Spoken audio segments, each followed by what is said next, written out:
Hey everyone, welcome to another episode of Coffee with Don B. This is episode 2 and I hope you're ready for another amazing episode that is going to keep you glued to your seats. This time around, we are going to be interviewing a powerful personality from the broadcasting industry. She's a law graduate from the prestigious University of London, who then took a bold step and ventured into TV hosting. She has then built a successful career out of that. In fact, so successful that I actually grew up watching her on TV. Yes, I'm a huge fan of the next guest. I'm talking about the show-stopping and dynamic Jelisa Shanjana. Let's bring her in. Hi Don, thank you for having me on the show. Thank you for being here. How have you been? I have been good. In fact, I was really looking forward to being here as well because I've been watching your previous episodes. So thank you. Thank you for keeping up with what I've been doing. I've been keeping up with you, and wow, it's achievements on top of achievements on top of achievements. We have so much to talk about today, right? Yes, of course we do. I can't wait to jump in. There's so much to talk about. And you know what, Jelisa, before that, I just want to say to all the audience listening out there, Jelisa, you're someone who have contributed so much to the community. You're always out there representing brands, speaking on behalf of people. You're that person behind the camera holding mic and interviewing people. Today, the roles are going to be reversed. And I hope you're ready. That was one of the reasons why I was really excited, because this time around, it's not me who's going to be giving out the questions, and you have done a lot in your journey as well. So it gives me great pleasure to also be here and to, be on the other side of the table this time. And coming from someone like you, whom I met 5 years ago at an event, and now coming over onto your show, it is definitely a very good feeling. Yes. And today you're just going to sit back, relax, and let me ask the difficult questions. So you just have to give in your answers, okay? All right, let's begin, Jelisa. And Jelisa, I want to start with getting straight into the main question, which I'm sure everybody wants to know. How did you venture into this entire journey of broadcasting, or should I say being a TV host? That's what you're well known for. All right, so I started off at a very, very, very small place with 4 people in my production team. But until today, I take pride with the 4 people that I had in my team as compared to having 20 people on set or 30 people on set, because that was when I understood I could really embrace the fact that that's how production life would actually work. So I started off because I was from law school and I was in the midst of saving money, trying to make sure that I could pay my university fees. And I walked in for an audition once under Tourism Malaysia, and I was given a production of 3 people. In fact, I had an editor, a cameraman, as well as a producer. And at that time, I was writing my own scripts as well. So I started doing shows for a travel log under Tourism Malaysia, and with just the team of 4, the 4 of us, it just came to me as a very natural thing to do. And at the same time, as much as I come from the background of law, but I've always repeated this to many people, it comes down really to,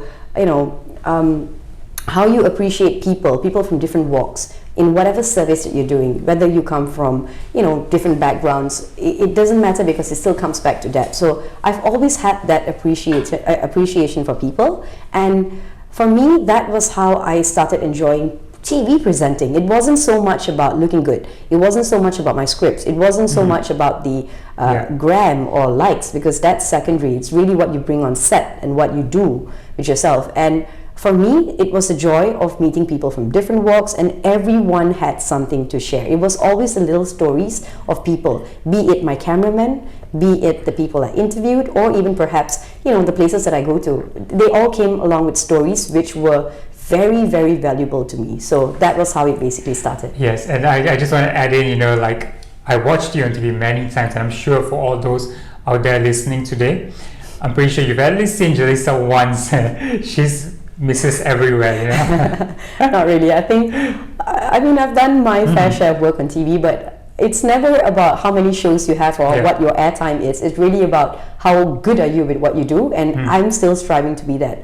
I still feel that I have a lot more to learn in this whole journey, and I still want to continue doing that and embracing different hats as well. Okay, right. So Jelisa, can you tell me how was it like, pivoting from law to TV hosting? Was it a scary move? What was your family's reaction to this? I'm sure there has been mixed of course. reactions. In fact, a lot of people have this thinking about if you come from a university and you're studying, to do something for 4 years, and then when you graduate, they don't want to believe that, it's okay for you to come out of your box. And these days, it's not about where you work, but like I said, it always comes down to what you bring to the table.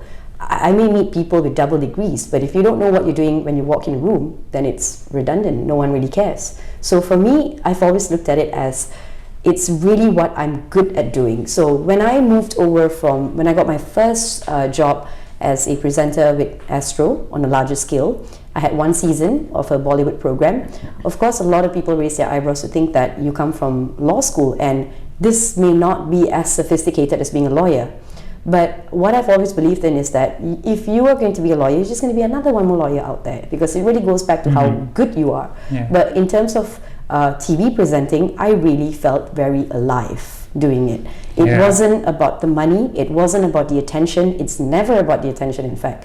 And it came to me as, like I said, a very natural thing, and it was one of those things where I think if I could talk about my reaction of my mom when I told her, she was a very, very strict mom all along, and for her it was, if you are going to be on TV, then you have to pay for your degree, because there's no such thing as, diverting your attention for one thing. And I think she really toughened me up even at the start. If I had to go in for classes and then go into shooting, whether I have 2 hours of sleep, whether I have to get my own makeup done, get back into the classroom and on set, it was all of that which was taught at the age of 21. So for me, that whole switch over, she was very, very supportive at the start, because she said, I've seen you hustle your way, and it wasn't something that she was going to be very shocked about, because she knew how I was on set. I never looked for scripts. It was always, I never really needed help with finishing my sentences, as compared to me asking around for examination questions or even notes during law school. So it wasn't something very shocking, but of course it is quite a tough challenge at times, walking into a room and telling people, yeah, I studied law, but here I am on TV. And I really, really hope that whoever that has got kids, or even if, let's say, you yourself, if you come from a 9-to-5 background, or perhaps you're looking into something new, it really comes back to what you're good at, and you have to be very honest with yourself, because it's not about what you want, because if we want things, it will never end. We have everything that we want. So true. We want this, we want holidays, we want, as how human beings work. But you have to be very honest with yourself with what exactly are you good at. And a lot of people sometimes do not want to accept it, because they, like I said, it goes back to what you want and how you think you are, just going to chase your dreams blindly. But if you're good at something, you believe in yourself, and you're very honest with yourself as well, and that you can do it, then you should. You should have that gumption in you to wake up and do it. And I love how you used the word hustling just now, right? So I just want to ask you, you growing up with a single mom raising you, do you think that made you hustle harder than anyone out there, like from your peers and people around you? Yeah. I say this on a very honest note. I'm never competing for tragedy with people, because I have seen people that have 3 jobs in a day, raising a whole family to make sure that they make ends meet. So I'm not one who would say, because I had a single mom, things were tough. It was, of course, a very different journey, because you lose someone whom you're very, very close to when you're growing up. But at the same time, I think I come from a background of women who are very strong. I have 2 sisters, and one of them, she wrote a book and she finished a PhD. The other one is a mom of 2. And Amazing. We really, really always had different personalities, and we were very firm and strong about what we wanted to do because of my mom. And it was never the second option of, you fail, it's okay, cry, but the next day you're back to normal. So I'll give you an example of how my mom has been. When I lost my dad, I remember it was a Thursday, and 2 days after that was the funeral. On Monday, she's back on the road driving us to school and wiping my tears and telling me life has to go on. So yeah, I take little things like that as strength, as compared to the story of it's tough because it's a single mom. And like I said, I'm not competing for tragedy, but I have seen far worse. I've seen people right up to date, even in the pandemic, where they have to. It's a tough thing sometimes when you lack a certain something. So for me, I just like to focus on the good stuff be it strength, be it, the gumption in me, or even the patience to do stuff. And I think I'm very thankful for having a mom like that, because this kind of strength, it can't be bought. It can't be something that, you go out there and you tell yourself, this is what I need to do. But being raised by her in this way has taught me a lot out of life. Wow, that is so powerful. Like, I love how you have such a mature way of thinking. You say we're not competing with tragedy here, because everyone has their own thing that they're going through. Because I think if we all start talking about the hardships and the struggle, Dawn, I'm very sure you would also have your fair share of it. And even everyone on set perhaps might have the same thing. But it's sometimes you have to look at it as such is life. And you just have to build the bridge, get over it, do the right thing for yourself. Be honest as well. Correct. And I think it's the little things, the pieces along the way that molds us into who we are today, right? Yes, of course. People see, like they see you, Jelisa, everything you're doing right now, and the glitz, the glam, but they don't know, like, behind the scenes what happened. Like the things you go through, right? Yep. Very, very true. And in fact, a lot of times where people would say, like, even back to your question earlier about law as well as coming into media, I've always thought my way through and said that women can like books and shoes at the same time. If I were to have a conversation with anyone about books, I am quite well versed with it. At the same time, it's easy for people to judge what they see. If you think I have red nails on, or perhaps, lots of makeup on and being glitzy, but there are times where it's not about that alone, right? Everyone has something to offer. And I think I have that part of me where I like being an introvert. I like my alone time. I like traveling. I like reading, which is beyond that whole glitz or glams or my red lipstick or whatever it is. Right. Jelisa, I want to touch into, like, what do you think are the qualities it takes to be successful at what you do? And at the same time, maybe can you also, like, share with us some steps on how people out there watching, those who are struggling with being more confident, how can we develop that over time? Okay. For me personally, I think there's one quality that everyone should actually possess in order for you to, I'm not the host of the year or perhaps even a guru to say this, but I think gumption is very important. So when you have gumption in you, when you have something to offer, when you know that you have something to bring to the table and you want to put in effort to be better at what you do, and that is a very, very powerful tool. As much as people would say, it's good for you to never give up, to be honest, to do all of that, but it comes back to gumption and how powerful that can be in terms of your workspace, whether it's your relationship or anything on a very personal note as well. So for me, even at the start, as much as I wanted a lot of things, but like I said, you have to be honest with yourself. And if you are going to put in effort, and if you know another person in a room who's putting in more effort than you are, then you have to rethink it. You have to make sure that you are still going to go on to the whole, journey of being very honest and putting double the effort in. So for me, that quality is very, very important. There are times where people always negate the fact that if a person is young, they would always assume you don't bring much to the table because you might be undereducated or you might not have enough experience. But I've met people who have got, so much in them to actually achieve things being younger than those with the number of years being older. So it really comes back to that for me. I look into effort above everything else. So you believe age is just a number, right? Of course. Of course. Any day I would actually agree on that. Right. Okay.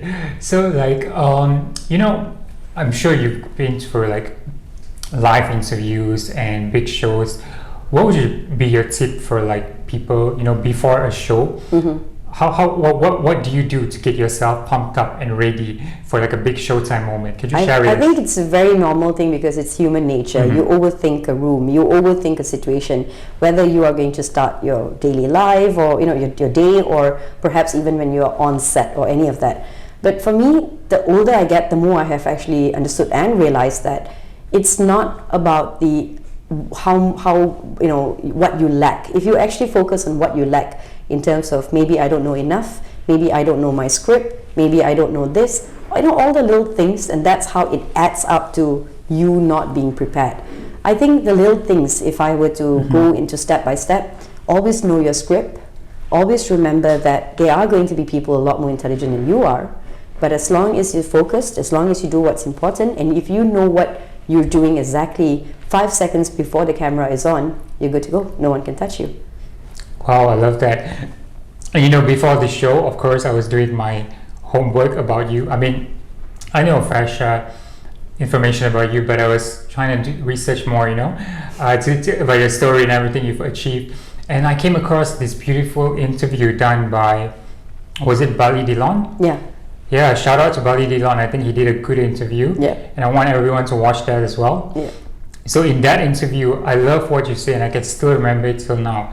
You said that what is yours will always be yours, Of and course. no one can take it away from you. And I think that comes back to exactly what you do at your job. If at all you know your scripts, you put in your homework. Homework is very, very important as well. And as long as you know what you have to do 5 seconds before your camera starts rolling, no one can touch you. And as much as you may be with bigger names at times, you might be with people who are much more experienced, or perhaps people that would, be offering more on set. But what's yours will always be yours. Yeah. And yeah, I love that. The way I look at that sentence is like, you can go through a lot of struggles in life, but I believe we are all gifted with that one thing, which is like our strength, and we can tap into that. Yeah. A whole new life begins. Yeah, like for you, Jelisa, Yeah. of course, it's your natural flair of speaking, but for others, it could be something else, and they probably haven't figured it out. Yeah. How and what do you think? Like, maybe some tips, like how can they figure it out? Should they keep on trying things? For me, I think when you talk about presenting, it's always about the confidence. And if you look at it as confidence in a very scientific way of it, right? It's not so much about the motivational videos. It's not so much about the little preps about, things that people would read off Instagram and or online and stuff like that. But I think it's a very internal thing when it comes to confidence. It's what you tell yourself, what you feed your mind with.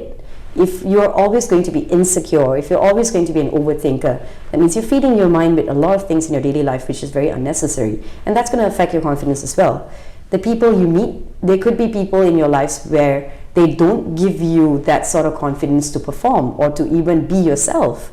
And it's the places you go. It's all these factors sometimes I feel that comes back to confidence. And it took me a while to actually get this sort of understanding, because when you're younger, you're just going to assume, watch motivational videos, look at more quotes online. Yeah, of course, that's good stuff. But if you look at it at the bigger picture, it's really what you feed your mind with. It's really what comes back to what you do in your daily life and how you really come out of your shell. So to me, that's very powerful. Some people are fortunate enough, they see it at a younger age. Some people only have it at an older age when they realize things. So true. Yeah, so it comes very differently to everyone.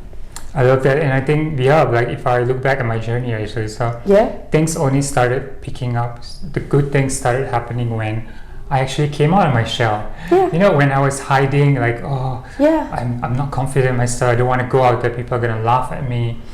I can't accept myself. But the moment I put myself out there, it's what you feed your mind with. Yeah. One thing after another, opportunity starts coming in. Yeah, and I think you're doing this brilliantly well, because I think a lot of people would also think that, okay, if this is my situation, I have a choice to just be in my comfort zone and not feel affected by anything on the exterior. But you're very bold. Yeah. You're very bold in stepping out and wanting to do more. And I think, again, it comes back to everyone's journey. Yours is very beautiful. If I were to say this about a person who has more than you and he does not put in enough effort, it's the same thing. You are very bold to come out there and to still do stuff. So that's brilliant. Yeah, and I think there's this saying that the comfort zone is a great place to be in, but nothing great ever comes out from there. Right? Nothing. You're just there, and you're going to be staying there forever. Very true. Yeah. So, Jelisa, throughout your years, could you at least share with us a memorable moments from on set? Maybe can you tell us a good moment and a bad moment, a funny moment? Okay, a memorable moment. All right. I love this so much because, like, I did sports before. I also did politics, and I also moved to entertainment. So I've done all three on TV. And the most memorable thing for me was that I think it was during the general elections, the previous general elections, and I have always taken, my benchmark is not viewership, It's not likes on Instagram. It's not any of that most people would want to assume I would be after. But it has always been my benchmark is my mom.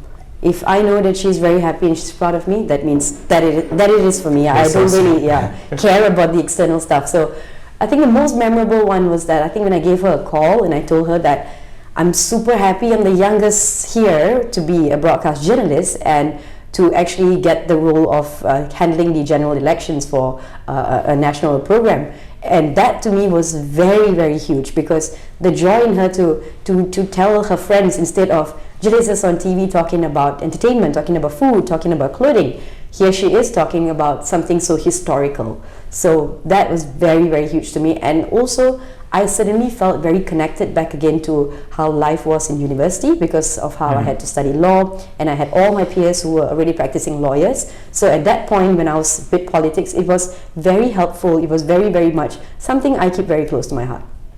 Right. Yeah.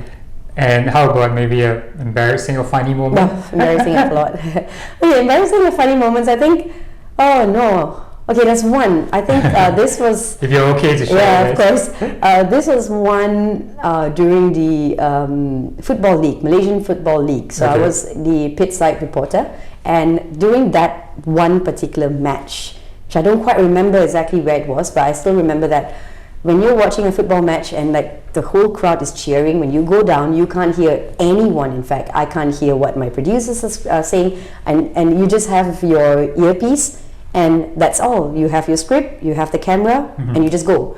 So there was this one time, I think I went down to the football field, and I was so happy and excited because it was all set for me to get into the whole interviewing post-match players. And my mic wasn't on, and I just went on. And after a while, I think the producer had to come and tell me, Jelisa, it's not on. Whatever you're doing, I'm so sorry. And if you're on set, or let's say you're in a room, it's fine. If it's but when you are in front of like the entire stadium, and then you're doing stuff like on your own in your own zone. I'm so sorry to be laughing, actually. It's really funny. Yeah, it was really funny. And then there was this player in front of me. And he was rather good looking, and he was just looking at me like, what's wrong with this girl? Like, why is she not doing what she needs to do? So Right. that was one of those really funny moments, I would say. And I was so embarrassed. I was really, really embarrassed, because it's literally me just talking to myself with no mic on. Yeah. Yeah, it's alright. I think we learn from the mistakes, right? Yeah. Yeah. But wow, what a moment it was, right? That's Can crazy. only imagine, yeah. Yeah, and like I said, he was quite a good-looking player, and I didn't want to embarrass myself in front of that. So I was like, okay, that had to happen. And in the stadium, it's really loud. In fact, there are times where you have to be very quick as well. It's not so much about yourself and what you want to do. You're in the moment, you have to do what you have to do. And in that sort of a crowd, you only have perhaps 5 minutes, 10 minutes. You want to get your questions, you have to do it, and boom, off. Because everything is live, and you are only given that amount of time for your questions. And if the player has more to say and he takes up more of my time, then that's it. Yeah. And Jelisa, I want to talk about your latest venture, which is Wonder Woman with Jelisa Shanjana in the Shock app. Yeah. Can you tell us more about that podcast? Wow, when I heard about that, I was like, this woman is, she's never stopping. She's always So saying, for me, I've also looked at it as adapting, right? So as much as I come from traditional media, these days you have everyone who's just hopping on social media, YouTube and all of that. So during the pandemic, I joined e-commerce, where I started doing lots and lots of live streamings. It came up to about 300 brands. When the day I left Shopee, it was 300 brands which I had covered live streamings for. And that was one of my way of adapting to times, because viewership for live streams, it's huge as compared to how we had the thinking of traditional media back then. So when I was approached by Shock app is basically under Astro Malaysia. It's under Astro Radio's division. So I was never a person for radio, because for some very strange reason, they always thought that I liked being dolled up and I wanted the attention in front of the camera. And that's really not me, because I like being backhand, in fact, instead of being in front. So I was never really on radio for that reason. And when they approached me, they told me that, okay, if you want to start something like this, it would be great, because I get to pick the content, I get to pick my guests, I get to pick everything on my own, and it wasn't going to be about my script or my makeup or me just sitting down in a chair, or perhaps having my cameraman around and doing Right. all of this stuff. So it was a lot of freedom together with it. And for me, I generally have done quite a number of interviews previously on TV with different women from different walks, and what I've noticed is that a lot of people have done so much, but they are not into the whole putting up a show. They don't enjoy the attention. Like I have women that I've also interviewed who turn multi-million-dollar companies in a span of like 1.5 years with their investments and how they get businesses done. But they're not the people taking your selfies and updating the world about it. So I really thought that that is the kind of stories which women need to hear. It's not going to just be about the name dropping and who's who on Instagram or Facebook. So that was the kind of content that I really genuinely wanted, because I've honestly enjoyed conversations with women like that as compared to the whole, what you see on the gram. So that was basically my idea, and to my surprise, with the whole season 1, it was amazing. I ended the season with Farah N, our gymnast, national gymnast, and it was amazing to also hear how beyond her sports journey of how she actually felt about a lot of things. So it was very nice, and I started the season with the first chairperson of the Bar Council, Selangor Bar Council. So it was a variety of different guests, and it was powerful enough to know that these women just wanted conversations like that to flow out instead of the whole, like I said, the name dropping and all of that. They were not into that, which I really, really liked.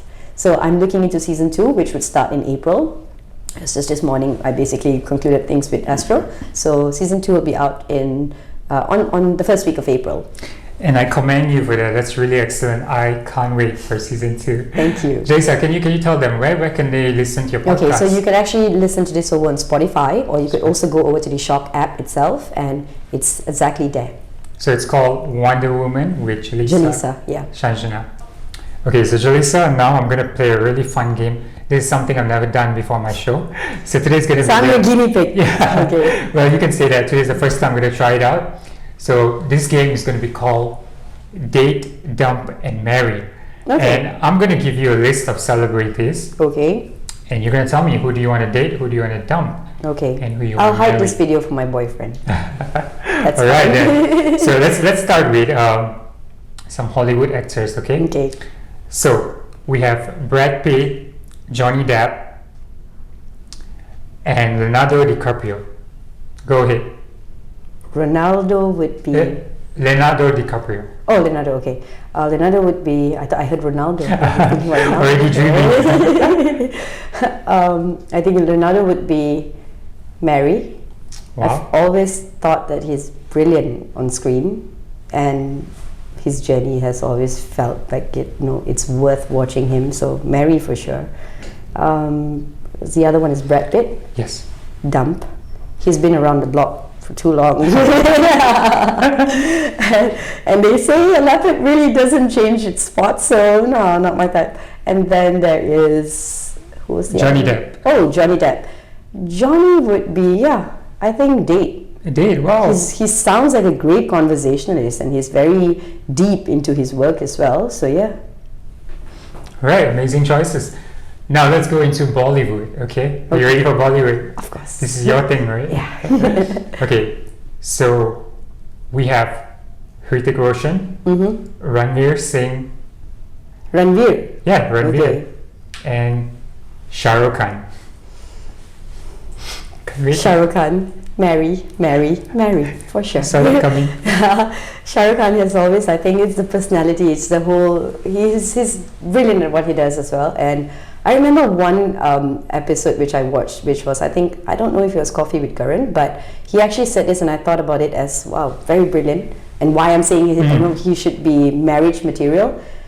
He says that he gave an example about how he does not run away from paparazzi or cameras. And when they said but why? A lot of stars don't want paparazzi around them, or they like privacy. And he said, if I devoted my entire career wanting the attention, now why would I put it aside? Why would I put that away? These paparazzis. So yeah, he has a very different approach, which I think definitely marriage material. Then there is Ranveer. Okay, so Ranveer would be dump, because you should not touch what's not yours, and he's married, so yeah, Okay. dumb for sure. Okay. Date would be Hrithik Roshan. I think he's just eye candy. I don't care about what he says, but yeah, date for sure. All right, there you go, ladies and gentlemen. So this is for all the guys out there. Now you know the type of taste Jelisa Shanjana has in men. Yeah, minus my boyfriend, yeah? Oh yeah, you gotta remember that. Yeah. But yeah, thank you for that, Jelisa. That was really fun. Okay, Jelisa, we're coming to the end of the show, and Right. before I end, I have just 3 more questions to throw at you, and I hope you're ready. Yeah, of course. So the first question is going to be, this is something new I want to try out, which is I'm going to let you ask me a question. So go ahead and ask me anything you've always wanted to ask, like you're curious to know. Okay, since my conversation with you has always been about your work and your journey and how you started the modeling agency to how you started the show, so if at all you're given the opportunity to interview one person, who would it be and why? Wow, I never really thought about that, you know. Okay, take your You time. throw it at me right now. Okay, but yeah, I think I already know. I already have my answer. So, you want the short answer or you want the long answer? It's your show. Tell me how you want it. Yeah. So, to be honest, I would love to have, I don't know if you heard of this man called Sadhguru. Of course. Yeah. Yes, so throughout my journey, right, I started as a very rebellious young boy. I Okay. mean, that'd be hard to believe, right, looking at me now, but I was way different back then, actually. So throughout my journey, I've been through so much of ups and downs that I actually started to, you know, seek spirituality, I would say. I went deep inside myself. I was just trying to figure out everything, you know. Okay. So I think he is someone that has really, I would like to use the word enlightened. He has Okay. enlightened me. Mm-hmm. I used to be so judgmental, so narrow-minded, Mm-hmm. but today, you know, I just let things flow. I realized that there are things which are out there that we don't know, you know. Yeah. There are things we don't know. Yeah. So life is life, you know, you just gotta experience it at its fullest potential. And his teachings are so beautiful, like he's so wise. And I'm sure Yeah, he of also, course. Yes. yeah, so I have his book, Mm-hmm. and imagine if I get him on the show. Wow, that'd be like a dream come true. And I bet Let's you. keep our fingers crossed that you perhaps even get a conversation with him sometime, later on. I like your answer very much. You probably were expecting me to say Katrina Kaif or some hot girl, but he is someone I want because I just want to have a deep conversation with him and get to hear it from the man himself. Yeah. Right. Nice. Hope it happens one day. Yep. Keep your fingers crossed, and you'd never know. Like you said, it's a journey, and sometimes along the way in your journey, you just never know where you end up as well. So this conversation, let's just keep our fingers crossed. Perhaps in the next 5 to 10 years, you just never know. Exactly right. So like once upon a time, I used to be watching you on TV. I used to tell my mom, look at this girl. I love her vibes. And here we are today. I'm still very young though. I'm just going to add this part in. You are, Jelisa, but it's like still very surreal. You're here today, and we've met at an event. And Yeah. I think, like I told you, Mm. I love listening to stories and people. It's really not about the money or the glitz or the glam, but it's always about the stories that you bring back, and everybody has something to offer. So to me, it's never about how big the production team is, no matter how small or whatever it is. It's conversations like that are very valuable. It's gold, in fact, as compared to a lot of people who probably have their minds on different things out there for the attention or the wrong things. Yeah. Totally. Jelisa, right now I'm going to ask you one question. Okay. Does it sound scary? Okay. So this question is... I'm not dumping anyone. No more marrying anyone. Yeah, I'm not dumping right. anyone anymore. Yeah. Okay, so right now I want to ask you, Jelisa, can you tell us one thing that people out there don't know about you? One thing that, like people don't know about Jelisa Shanjana. I Maybe hate just being share. in the limelight. For the audience, for Coffee Don't do it for them. I hate being in the limelight. I don't like the attention as how people put it forward to me as. Oh. Yeah. So that's it. You hate being in the limelight. I actually don't enjoy it. I have a different side of me, which is Wow. an introvert, and that is why for me it's so much about work and my production team and not what the viewership is or how my face looks like or how my hair should look like. I think even up to today, as much as I have a makeup artist with me on set at times, I come from home all dolled up only because I just want to work. I don't want the pictures, and I don't want that sort of a approach. So it's very difficult in my line of work to actually get people to understand that as well, because they would always say, you like being the center of attention because you're holding the entire conversation in the room. But the truth is, I don't appreciate that sort of attention. I like the conversations. I don't like the focus on the camera on my face or anything else. That's not me. But it's very tough for people to understand that because, well, the line of work is such. And who would have thought that, right? I mean, you... Yeah, of course. And that's why I also come back to the whole statement of women can like books and shoes. I like my shoes, but my books too. And no one has really asked me about my collection. Yeah.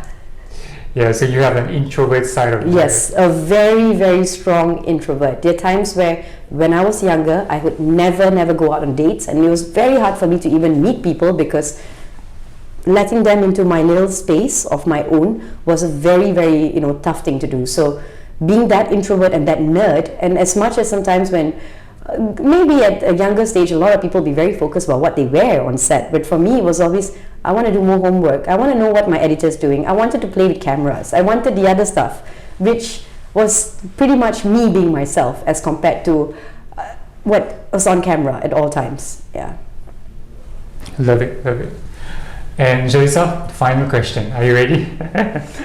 I think after talking about how I do not like the attention, I don't know if people are going to believe me, but I'm going to still try because at least I'm being honest, so yes. Yeah, thank you for being so honest, Okay, Jelisa, the final question will be, can you tell us at this moment of your life, what is your biggest wish at this stage? To travel again. Can the governments take note of this? No, I think the biggest wish for me personally would be, I can't imagine myself saying this because I used to be the kind of person who would sit in conversations with women and tell them, think about yourself, go out there, your career matters more, self-love is all about yourself first and all of that, which is true. But at this point of my life, if there is one thing I really, really wish to see is to be married. I don't think there's anything wrong with Beautiful. And I still remember my younger self when I was 18 and I took an interview and they asked me, so what do you want out of life? And that was one of the questions. And I said, I don't know. I just want to sit on a sofa with a child, watching myself on TV, and that's it. I just want peace from that. Because I used to always, run away from that question of getting married and commitment and letting someone into my space. But as I get older, I start to realize that, hey, it's just another human being wanting to share your space, and it's a beautiful thing. It's a reunion. It's a union which you should not run away from. So I think at this point, I love kids. I love kids very much. If I can be married and have a child, it's not going to be about what I'm achieving anymore. But I really want a different way of embracing life by having a family of my own. Wow, there you have it, ladies and gentlemen. So raw and so beautiful from Jelisa Shanjana, and I totally agree. And it's so hard for me to say, out of this entire conversation that I had here today with you, this is the only one where I think I'm really taking my time to put myself together, because I never thought that I would be that person saying that. And I've never been a fan of getting married. In fact, I've always been, okay, there's other stuff going on in life. It's not just going to be about marriage. But today, when I look at how kids can be and how, a family, if you were about to start it can be very beautiful. So yeah, that perhaps might be my wish. I think those listening to this episode are in for a treat, Only my boyfriend. I think he should be, recording this or perhaps having this on his phone to your mom too. Yeah, I guess. But because to think about it, the hustling never stops. Never stops. It doesn't matter even if you're committed or not. But I said, I've seen moms with 2 jobs, 3 jobs, trying to put food on the table, and the hustle is still the same. It's not something you should run away from. Yeah. Beautiful. Love it so much. So Jelisa, we have come to the end, and thank you so much. This has been, such a raw sharing and beautiful. I think you just went all out and you didn't hide anything. It felt good to just, keep it real with you as well. And I have a question for you. Did you enjoy yourself? Of course. Okay, right. I had so much fun. How about you? Did Of you? course, I was actually Yeah. super happy that I get to be on this chair to see how far you have come as well. So thank you. It's a real pleasure being here. This is one episode I've been looking for, and I told you you've been in my guest list Yes. since day one. Right. Yeah, like when I started this show, the planning stages, I already knew who I want to bring on board. And Jelisa, we made this happen, and Yep. let's talk about how you're actually going to be going back to Singapore, and I got you just on time. Yep. So I'm based in Singapore right now, and because I'm looking forward to different projects as well, and I perhaps might be settling down in Singapore. And KL is still my playground, which I love coming back to. It's just that with the travel restrictions, it's a bit tough. But for now, I would be focusing on Singapore, not too much of Malaysia. And I got you just right in time. Yep. I think it was meant to be. You're meant to be on the show. Yeah. So Jelisa, before we end, as I always do, can you tell the guests where can they find you? Tell them your social media and everything. Okay, so I have a website which is my entire portfolio, and for me, like I said, it's not too much about getting myself out there, but really about the work I do. So my website has my entire portfolio, from my previous TV shows to my corporate clients to even my collaborations with brands, as well as my podcast. So you could check out my work from my website, which is www.jelisasanjana.com. And also, I'm quite active on my Instagram and Facebook, which also at times I share most memes rather than me talking about work. But yeah, so these are the links. It's a beautiful website, guys. Go and check it out. I've seen it. You guys need to check out all the work that Jelisa has done. Thank you so much. So Jelisa, before we end, you know what you got to do. You got to sign the cup. Wow, Here you go, thank you so much. Okay. Such an honor to have you in the show. There you go. So thank you again. Thank you. I would definitely cherish this cup, and I hope in the next 5 years or even before that, if we have a conversation again, you are going to be exactly the same person that you are, and I wish you all the very best with your journey as well. I'm looking forward to it. Thank you for the blessings, Jelisa, and I wish you always success and prosperity ahead, and many more happiness to come, love in your life as well. All the best, Jelisa. Thank Take you. care. Bye.